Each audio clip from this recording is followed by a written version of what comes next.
Now I will speak to my guest then. Mr. Manneh, thank you. Yes. This is going to be your very first time appearing on my show. Absolutely, it is the first time. Indeed. Wonderful. Mr. Manneh, first of all, you want to run for president. Yes. Not much is known about you. Yes. I mean, maybe a lot of people know you, but a lot of people also do not know you. Who are you? Where do you come from? How old are you? What do you do in terms of living? Well, my name is Ebrima Tabora Manneh. I was born and raised in a small village in Bunyadu, in Lower Nyumi district of the North Bank region. I lived there, then we moved to Bara Esau, and I did my primary education at Esau Primary School. Then in '83, I moved to Banjul. I did my high school education there until 1988. I worked briefly for a year and a half doing business, petty trading, and with my father.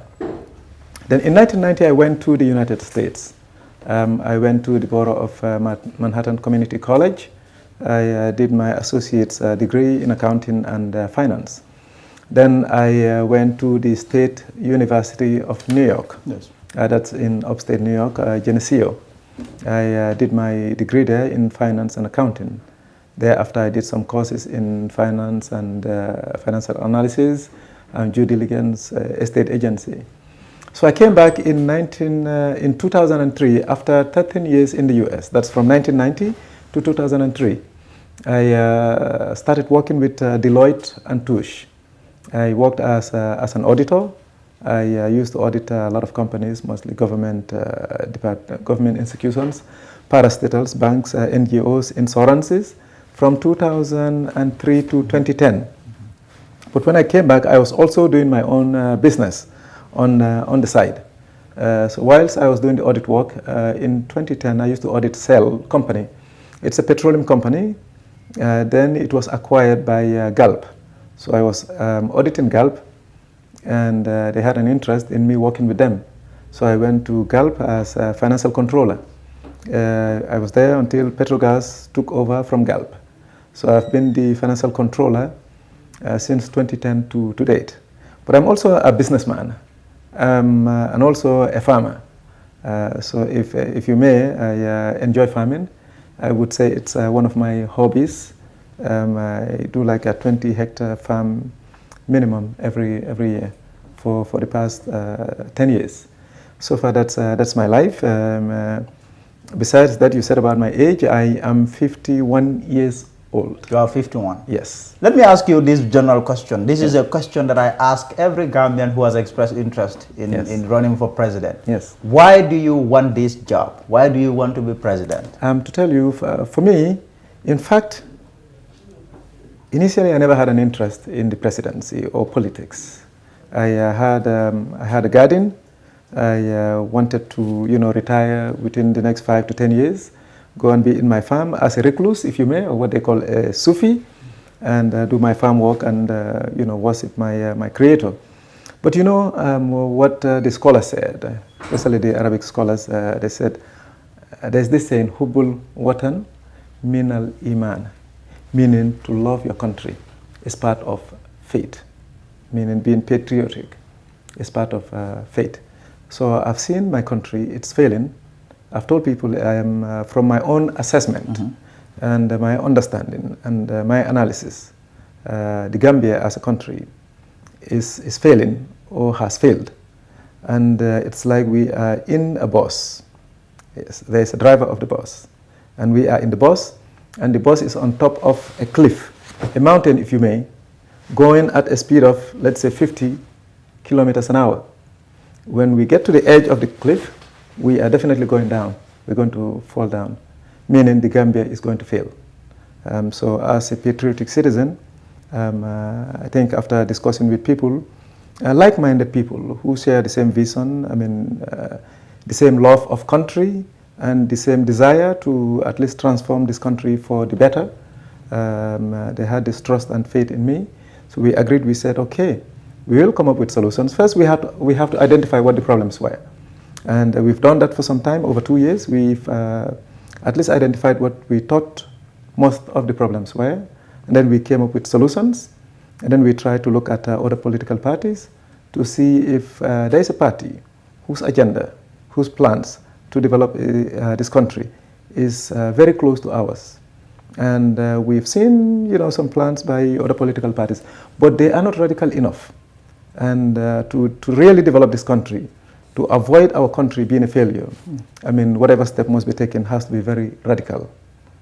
So then we said, okay, the right thing to do is we could have been critics, I mean, we could have been activists, but where we think we'll have the most impact is when we set up our own political party and try to come and transform this country for the best.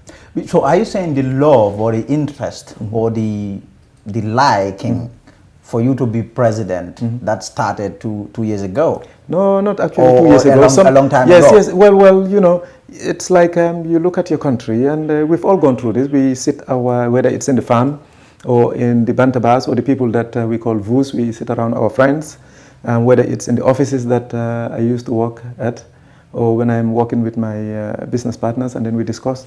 I mean, there's so many things that are amiss in this country. And since then, we all proffer solutions. We said, this thing is not right. It has to be solved this way. And then you have another solution for another problem. So those things have been accumulating over time, over the years. And it's just of late, in about 3 years ago, when we started thinking of seriously getting into politics. And it's in April that we really started throwing our hat, in the ring. Since April, I know you have your own political party, People's Alliance Party, but you are struggling. You're having some issues getting registered with the IEC. Well, actually, that's quite interesting, because before we came, we did our homework.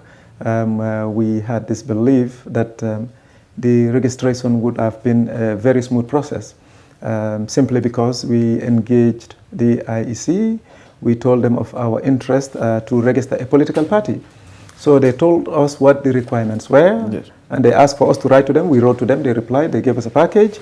And among the requirements was to have a political constitution, to have a manifesto of the party, to have a logo, the emblem, the color, $1 million, which is the fee, and 10,000 voters who would endorse our party in order to register a party.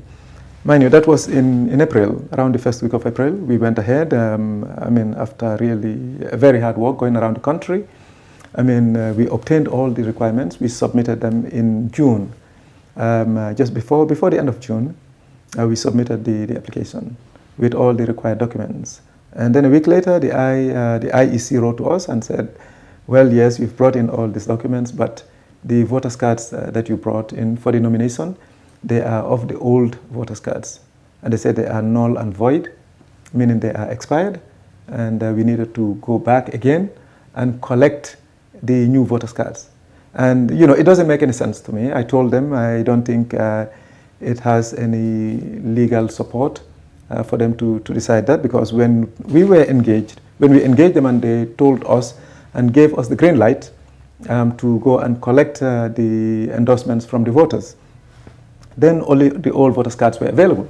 So they just commenced. And you had other parties who used the same old voters card. Oh yes, absolutely, absolutely. To get registered. Absolutely, all the other parties registered with the old voters cards. Now, what they try to say is to make it a technical issue and said, okay, yes, it's the old voters card, but we just started the new ones, and the new ones were just, I think they started the process barely two weeks or thereabout.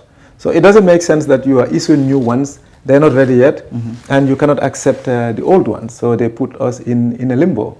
And they said, no, you have to go and collect the new ones. And we said, but this process is ongoing. It's only 2 to 3 weeks when you commenced it. So it would be difficult, and it's unfair to us that after spending so much time, energy, effort, and resources to collect the old ones.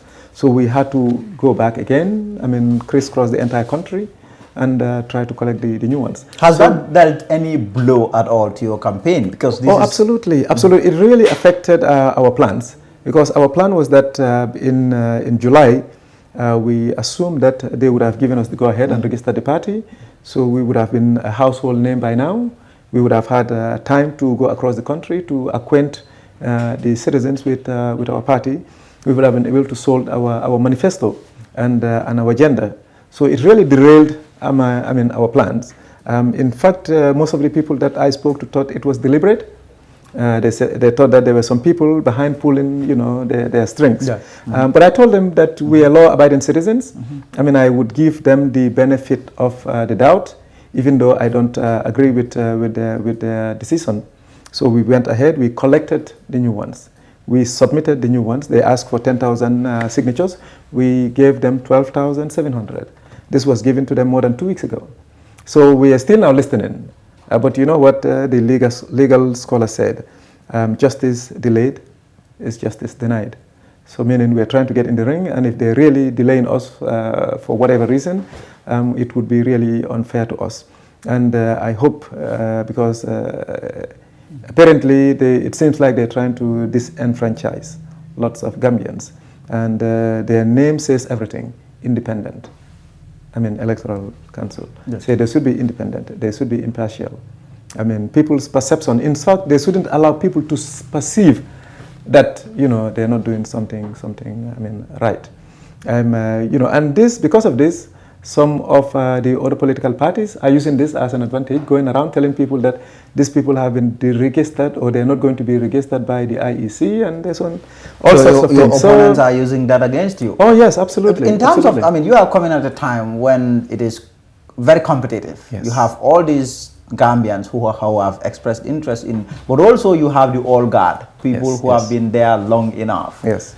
I mean, what do you read? What is your assessment of the political landscape of the country? I've never been personally involved in politics.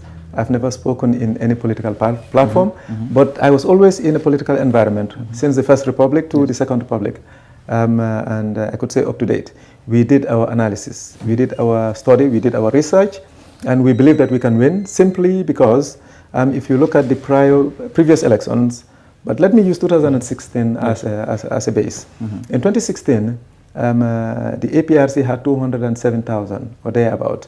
The coalition had about 221, and Mama Kande GDC had about 89,000. Yeah. There were 360,000 undecided Gambians who didn't vote because they were not. Our analysis is that they were not impressed with any of the parties. Now imagine if anybody can tap into those ones, you would have easily been the winner. Now, coming back to 2021, if you look at the records of the current political parties, I mean, we know the strength of the UDP. What is their strength? The supposedly biggest political party, they're more established, they've been around longer. But if you look at the people who have voted for them in the prior elections, the prior 3 or 4 elections, they usually were in the range of 110,000 to 150,000. So no more than 150,000. And Mama Kande, who came in last year, had about 89,000. Now the issue of APRC, I mean, it seems like they may not be contesting as a party. So the other potential party that might carry some weight is the incumbent, which is the NPP. But NPP is just like all of us, they just have the advantage of incumbency. But it doesn't mean that they have the base or the people behind them. So really they have to sell, the work that they've done over the last 5 years. And I think Gambians can easily judge into that. So I think if you look at, the NPP and the UDP together, I mean, we can have a better base than, or at least we can have more numbers than any of them. In fact, we've done our homework. We've done our groundwork. Both UDP and NPP? Individually, we can defeat any of them. We were very hopeful because simply... Do you have structures at all in place? Because a party would need that before you can really say... Oh yes, we have, I think we've been unfairly treated by the IEC. We have our structures, we've made all the plans, like we said. In July, we would have done our luncheon. We would have gone across the country. We would have, our bureaus all over the country. Now, these are things that we put on hold. We have our people. We told them that, well, this was what we planned. In July, we should have been out. But because of what the IEC has done, and we are not satisfied with their decision, but because they are the referee. So any little action that we do, if the referee is not satisfied with you, they can try to do anything to disqualify you. So we said, okay, we will hold on to all our plans. All our structures are just in place, just waiting for the right moment. Once we get the green light, I'll tell you, as soon as the IEC announces or registers our party, people will be surprised with what will happen because we've done our groundwork. We have the network all over the country. We have people who are really yearning for change. And truly speaking, Gambians are really tired of what we're going through now. I mean, and if you look at our agenda, we have our manifesto. It's a 25 points manifesto. It's so radical. It is, I've reviewed all the manifestos. When you say radical, just give me an example of you being radical when you are president. No, I told you, there are certain things we've told people that we believe in a country for it to develop. And we can say particularly for the Gambia, is that the country must reflect the people. And it must be there for the interest of the people. That is one. That is, if you look at the government, you and me and everybody else listening or watching, they should see themselves in the government, and they should see that the government is there just for their interest. But there is a big question whether the current government is ours, or whether it's there only for our interest, or it's serving other people's interest. That is one. Secondly, our economy. I mean, citizens must be the major players of their economy. Without that, a country cannot develop. And in this country, I mean, Gambians have very little role to play in the economic activities. I mean, you don't have, why I always tell people, why must we have, if you say Gambian business, people will say Mohammed Jah. Why can't we have 25, 30, 50, 100 Mohammed Jahs?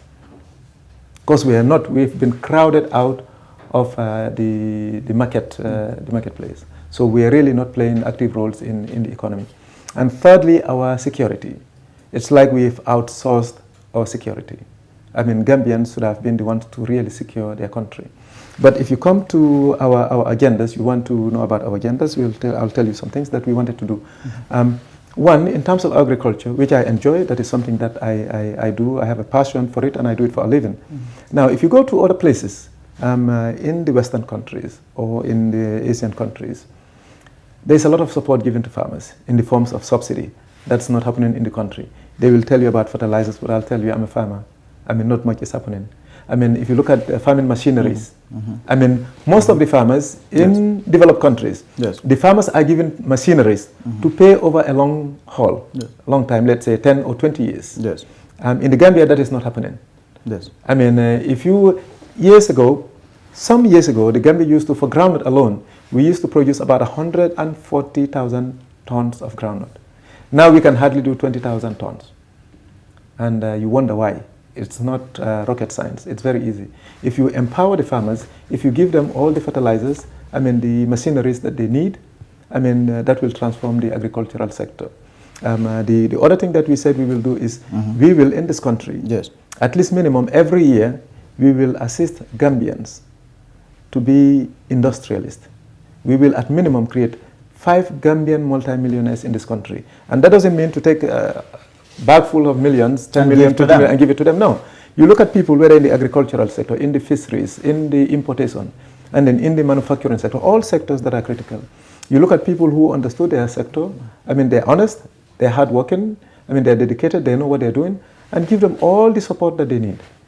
That is what happens in all countries. And there are certain sectors of the economy that must be protected for Gambians. That is what is happening everywhere in the world. Don't worry about what they say. Such as? All over the world. Such as? The sectors that you said need to... Oh, no, agriculture. You look at agriculture, you look at tourism, you look at the banking industry, you look at the fisheries department, you look at the construction sector. In fact, and I tell people all the time, in the Gambia, we had our independence for more than 56 years.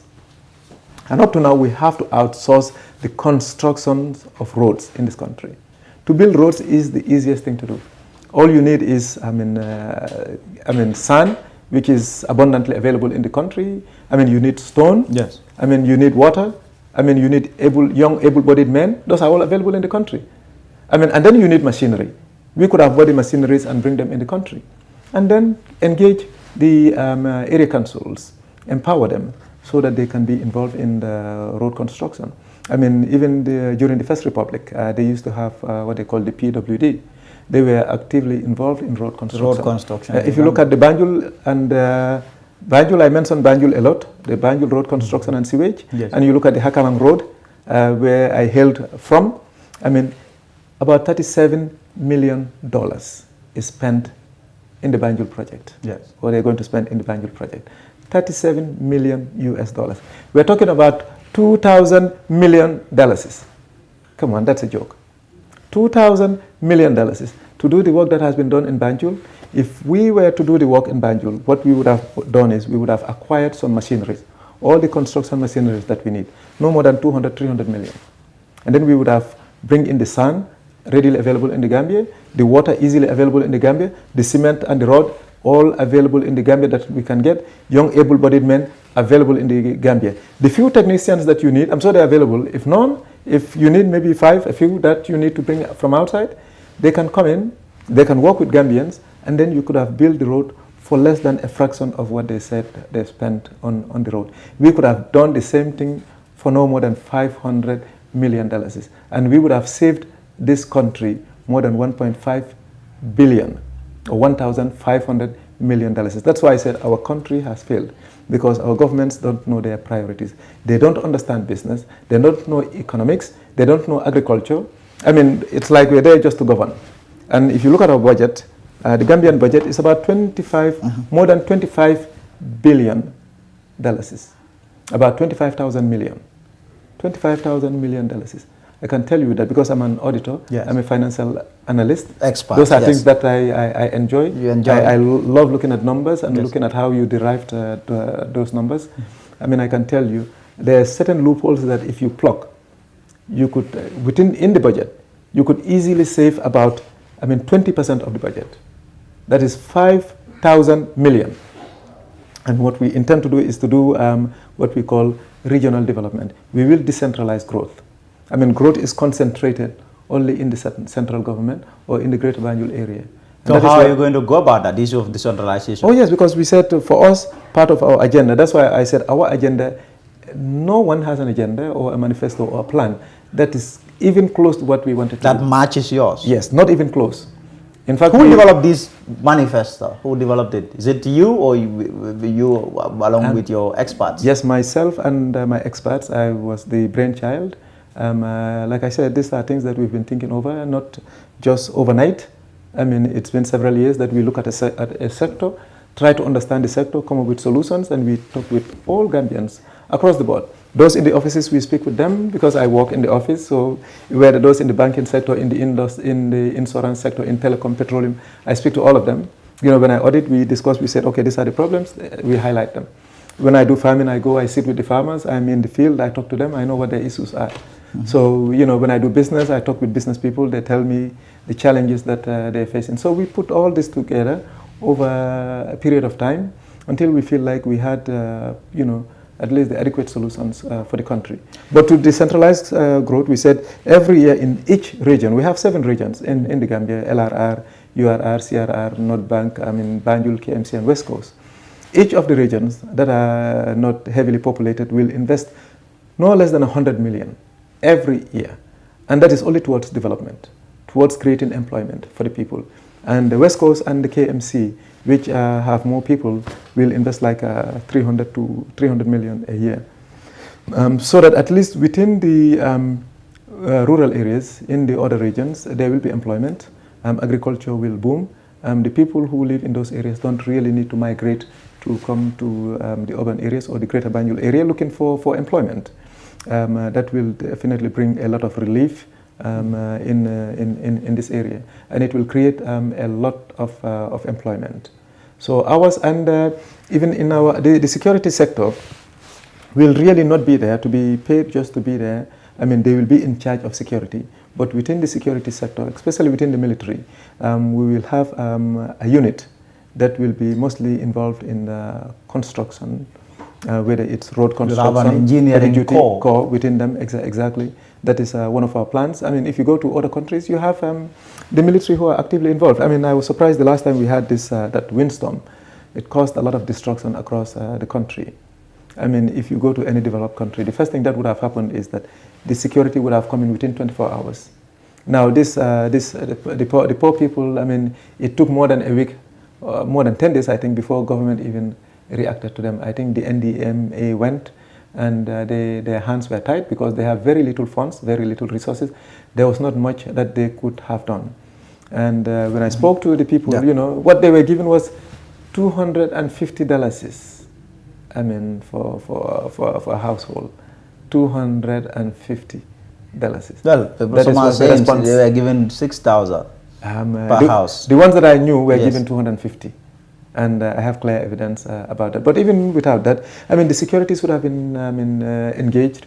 they should have rushed there. If we had really utilized our security very well, I mean, because these are young people who are patriotic, they love their country.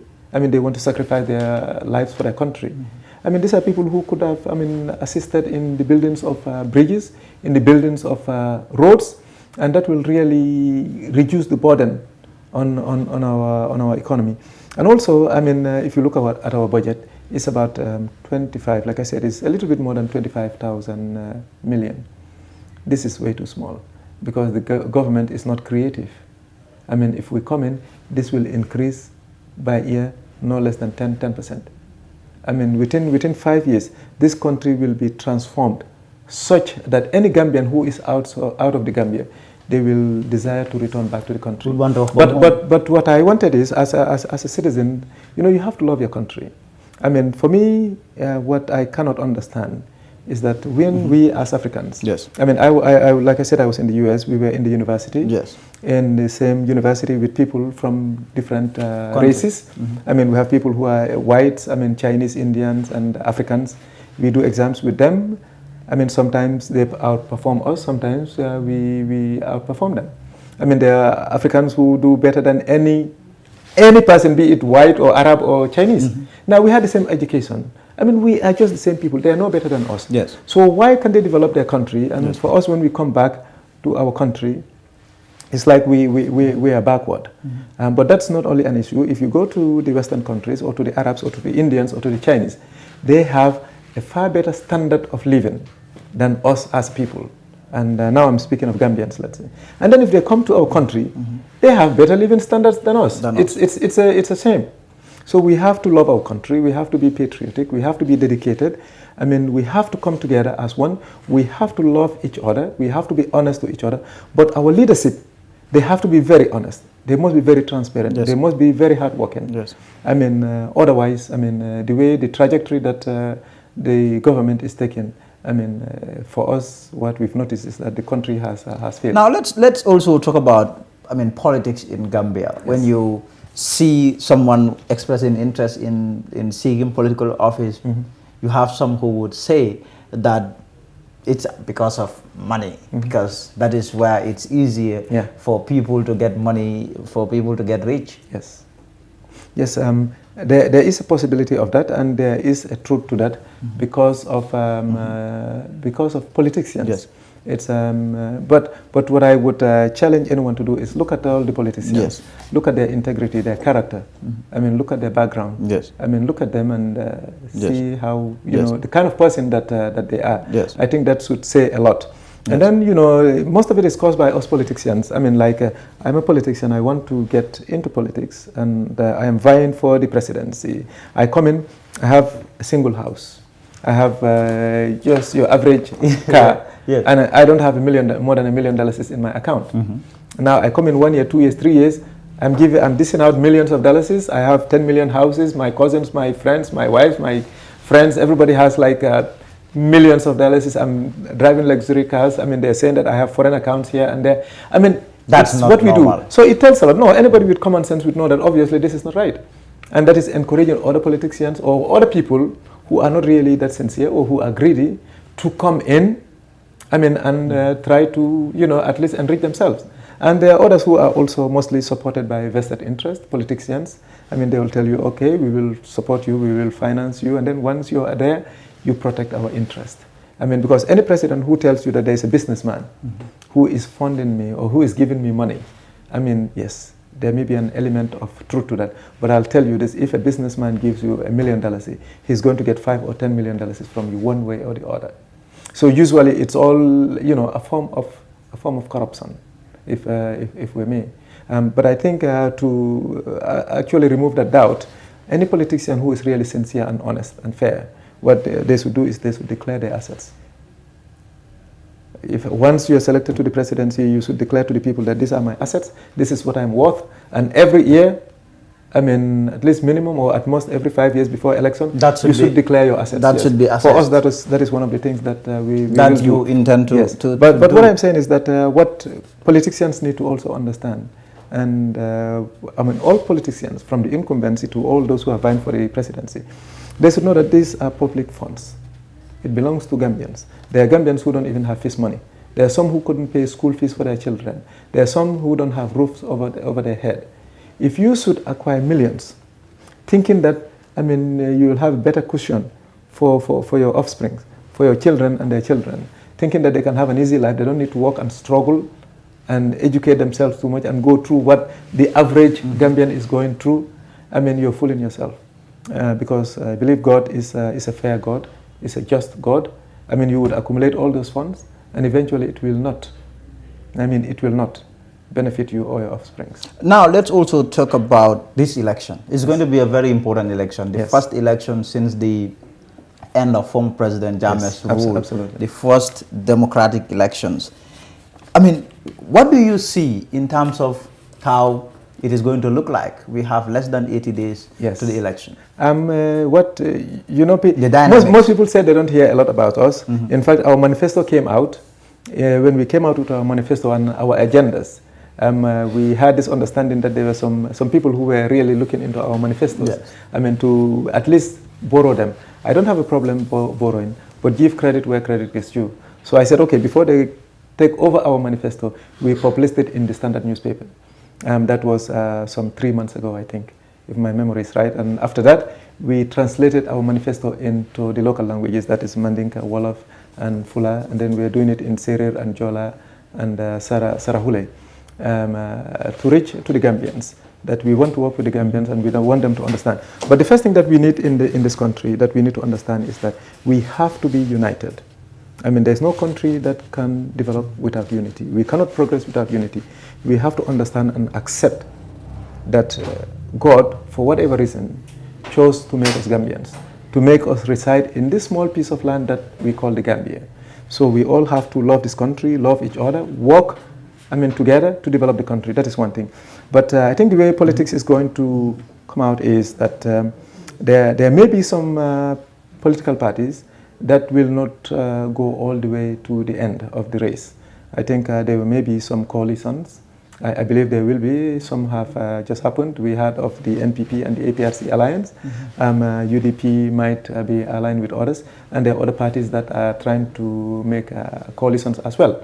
But at the end of the day, all this noise doesn't matter too much because it's up to the Gambian people. And I think the Gambian people are very smart now. I think there's a lot of awareness in the country. And people want serious changes. They don't want just to change the government or the presidency, just for the sake of changing the position and the administration. They want a government that will come in, that will reflect the Gambians, that will serve the interest of the Gambians, that will develop, that will work to make this country the envy of the world. And for us, what we wanted to do is to make sure that the Gambia is, you don't compare the Gambia with even Senegal or Guinea or Mali, what we intend to do within the next 5 years. I'm telling you this, take note of it, record it. If we had our chance and given the opportunity, if we win the elections, within 5 years, this country will be like no one in this country has ever dreamed. It is possible. We've had people talking about Rwanda that came out of, their civil war in the 1990s, around 1994. What they've done is Paul Kagame. It's because of good leadership. Even if you look at this guy in Tanzania, John Magufuli, very decent guy. He came in, he made lots of transformations. Within a few years, the economy was growing at more than about 20%, the GDP, I think, about 20% a year. We've been talking about we want to be like Singapore, and we're not doing what Singapore used to do. It's because of very good leadership. Anywhere you go, if you have very good leadership with very good foresight, our problem is we have weak leaders. We don't have strong faith in ourselves and our people. We put too much reliance on outsiders, and our governments, for whatever reason, they rely too much on begging for grants and from donors. That is something that will not take us anywhere. We have the resources. We have what it takes to develop this country. And what it takes is just the human resources, plus we protect our natural resources that is in the land that we have, which is very small, and then the sea that we have. For us, I think our people are really very weak because we are really losing control of even the lands that we have. Because if you look at the prime lands in this country, they're not very affordable by the average Gambians. So within a short period of time, we will be Gambians by name. We can have our passports, we can have our ID cards. I mean, we can call ourselves Gambians. But if you are a Gambian, you have your citizenship, you have your passport, you're not employed. You don't have a shelter, a roof over your head. I mean, you cannot provide fish money. If you're sick, if you go to the hospital, there's no medication. I mean, the roads that lead to your house are not really good. You don't have good electricity or water. What is the sense of calling yourself a Gambian? Because there is something amiss in your life. And every human being needs to have certain things in their life. And we are missing those things in our life. And that has to change. It has to be drastic. It can only be done by somebody who has a very good, or a team of people who have a very good foresight, but not only foresight, but they must have the courage. I mean, they must not have any baggage over them. Yeah. They must not have anybody who will influence them and tell them that this is what you need to do. And that is quite lacking, because a lot of the leaders that we have, they're either counting on somebody's support, and because of that they cannot make certain decisions, or they're afraid that if they want to make certain decisions, I mean, they may fall afoul of certain people. But you have to really love your country for it to be worth all the risk. Now, let me ask you this. I will take that to be my last question. We'll continue this conversation some other time. We've run out of time. Yes. But in terms of your character, what is the one thing that makes you stand out of all these politicians? You know, I always tell people that I'm not a politician. But you are now. Yes, now I'm a politician. But I can say I don't do political talk. I don't say things that I don't mean. And whatever I say, I mean. And if it's not possible, I will correct it within the shortest period of time. But I'll say honesty. Honesty. Honesty. If you say only one word, I will say honesty. You are honest. I am more honest than all of them. Well, I can talk. That is what you are saying. I can talk of myself because for me, I mean, I cannot imagine how anybody, like you are a president, you are paid about $300,000 a month. You are provided a place to stay, a residence. We call it State House. It has all the amenities and all the facilities that you need. You stay there rent-free, electricity-free, water-free. In fact, your provisions and the food that you need is all free. Your clothing is all free. You have more than 10 vehicles at your disposal. I mean, your healthcare, anything that you need is all free. I mean, why can't you be loyal to the people who gave you that position? There are people who don't have any of those things, who cannot afford a meal a day, who, when their children want to go to school, they cannot afford it. So I think if you're given all of that, it's like a contract between you and the people. So you should be able to serve them honestly and to the best of your ability. And no amount of money should really induce you to do anything other than that. Because what is, after all, what is $1 million, $2, $3, $5, $10 million? What is that? I have seen millions all my life. I have seen people who started with, who were super rich some few years ago. I've known Gambians who were so rich that, I mean, one would think that they would never be poor. And today they have nothing. Even their fish money is a problem. And then I've encountered Gambians who were so poor they have nothing, even nowhere to stay. And today they are millionaires. So this money, I mean, greed is our problem in this country. And sometimes people will do anything for position and money. And for me, that is not me. If I had wanted money or position, I could have easily gotten position, I mean, in the Second Republic or the current government. But that's not my thing. I mean, in fact, that's why a lot of people who knew me very well, they were surprised when I came into politics, because I really keep to myself. I just like to work and enjoy my business and the farming. But the thing is, I just cannot understand. I mean, leaders in Africa, when they come to the presidency, they change so much. I don't know what is in those places, but something is definitely, transforming them into. And you want to go into that hole, in that situation? No, because I think they probably don't have strong characters. Because I don't want to say this about myself, but I'm very faithful. I'm very faithful. I strongly believe in Allah. I know that whatever is mine will come my way. Nothing can stop that. How famous are you in Nyomi? How popular? Let's change that word. Yes. Famous for well, if you come to Nyomi, that's why I said it's good for people to go and ask. Because the NPP has taken the whole of Nyomi, and you come from there. Well, so they say. In fact, I'm telling them, And I'm telling the IEC, Yes. let the IEC register our party, and if there are any underhands Yes. who are pulling the currents, Yes. let them release their hands and let the IEC complete the registration. I'll tell you, within a week, you will call me here. Not only Nyomi, Yes. from I can tell you, from Bara to Palodi, is a no-go area for NPP and UDP. If they want, they can take that, or any party, or any political party, from Nyomi to Palodi. That's yours? Yes, that is all mine. Yes. And then let's go to Banjul. You know, I'm resident in Banjul. I did my high school there. Yes. I've been there since I returned here. Yes. Banjul, That's all yours? That is also mine. If you go to Jara... Interesting. If you go For the first time I'm hearing yes, that, you know. I'm telling you. Because I am thinking maybe... no, if you go to Jara and Fonyi, that is also mine. Jara and Fonyi too are yours? I'm telling you that. How about APRC in Fonyi? APRC in Fonyi... No, you know APRC. I mean, this APRC is in a dilemma, because APRC, it seems like they're not going to contest. Because if APRC... But they are backing the president, you know? So No, those are few. They're divided. And, APRC is not like that rigid a party that they can be dragged anywhere. I mean, the people in APRC, they are all Gambians, and they care about this country. They want the best for this country. You know, my father was in APRC. He was the chief for several years, so I know the APRC very well. I know the people there very well. In fact, a lot of the people are threatened. That, there were a lot of rumors when I started. They said that, I was, working with the current president because I knew him. We knew each other very well. We were very close when we were during our formative years when we were going to school. We used to go to Bara together. Surprisingly, we spent the weekends together. Yes. And they started saying that, I'm a front for the president. But I think a lot of people have pressed that case now. Because they knew that there's no truth to that. I told them, those who know my character. In fact, this guy, they told him that Barrow was, I'm a front for Barrow.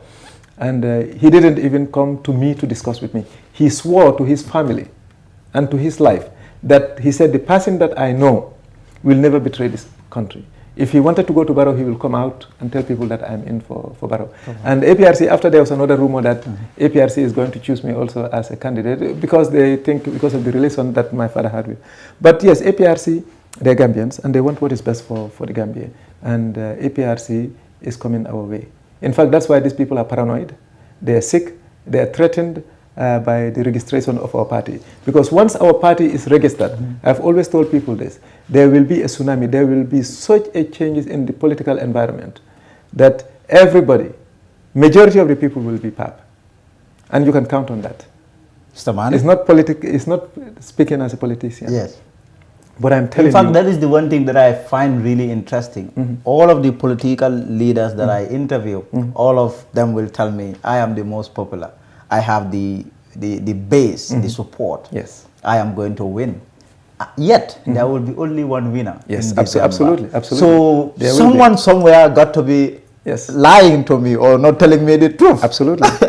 So someone has overrated their party. But then you have to understand also, that is part of the nature of politics. Meaning, you have to sell, because if you cannot... If you cannot tell people that you're going to win, obviously people will be discouraged. If you're coming in and you're saying that, no, I know I'm not going to win. But seriously speaking, you mark it, today is a Thursday. If our party is registered within the week, you will see such a transformation in this. Because the groundwork that we've done, whilst they were making noises up, we were doing our grassroots campaign. And we've reached almost every nook and cranny of this country. And we have really threatened a lot of these supposedly established parties. They are really threatened by our presence. But it's nothing. I've told them, for me, all of them, from the NPP to the UDP and the GDCs and the DOIs and all the Ismail Cisses and the new ones, I've told them, for us, we're all Gambians. For me, what I want in this country is we are going to have a very peaceful campaign as a party. I mean, we will reach out to Gambians. We will sell our agenda to Gambians. And everything that we will do will be done with respect and honesty and sincerity. And we believe that Gambians, they are independent. They will decide for themselves. Yes, we all have our political affiliations. But at the end of the day, I mean, the average Gambian wants what is best for the country. And once they've seen that, once they can identify with that, I mean, I think they will make the right decision. And mind you, like I told you, there at the moment we have about 87,000, I think, registered voters. 962. 962. Yes. 962,000 registered voters. Now, if you look at that figure, I mean, UDP used to pool about 150,000 maximum. Yes. If you remove that, there's about 800,000. And NPP is the other party that you can say is a bit of a heavyweight. Yes. Might get some. Now, APRC has drawn themselves out of the race. So those who are in APRC, but they have 200,000 support. Yes, they have about 200,000. Yes. They have about 200,000. Yes. They used to have that. And if they don't stand as a party, I mean, those ones will go to different parties, and the majority of them are coming our way. We are engaging them. We are talking to the militants. We are talking to them, and we've gotten them. So you guys, be warned. They are away, but the majority of it is the undecided Gambians. And because the Gambians that I spoke with, they will say, you know what, we are sick and tired of the current crop of politicians and their way of politicking. Because one, they are not convinced by their manifesto, they are not convinced about their agenda, their sincerity and their honesty sometimes is questionable. I mean, not all of them, but there are some who mean well. And you know, we don't have, as a party, we don't have a lot of baggage. We don't owe a lot of allegiance to any particular interest group. I mean, like you are being sponsored by somebody, and then if you win, you know, it's like a quid pro quo. You have to give them what is it. We wanted to come and serve Gambians to the best of the country's interests and to the best of our ability. That is what we want to do. And like you said, I mean, what we want is what is best for the country. And those undecided voters, we've been communicating with them, we've been talking to them, and we know how they feel. Because we were one of them. So we know the feeling, we understand it, and we've addressed the issues. And these are people who have contributed a lot, I mean, towards formulating our agenda and our manifesto. So we are the undecided, that the IEC is trying to delay from really coming to rock the boat. But we will rock the boat. You will rock the boat. Inshallah. Mr. Manneh, thank you very much. I thank you. Thank you so very much. Show. Appreciate it. It's a pleasure. And we would want to do this again. Of course, of course. To go through our manifesto. Yes, exactly. It's very important. So we'll continue this conversation. Absolutely. Where we will go into your manifesto and your plans and policies and programs and all of that. Okay? I would love that. Thank you very much. I would love that. Thank you very much for coming. So he was my guest, Ebrima Tabora Manneh, aspirant presidential candidate. He was my guest for today. We'll be back next week. Until then, I'm Lamin Jai.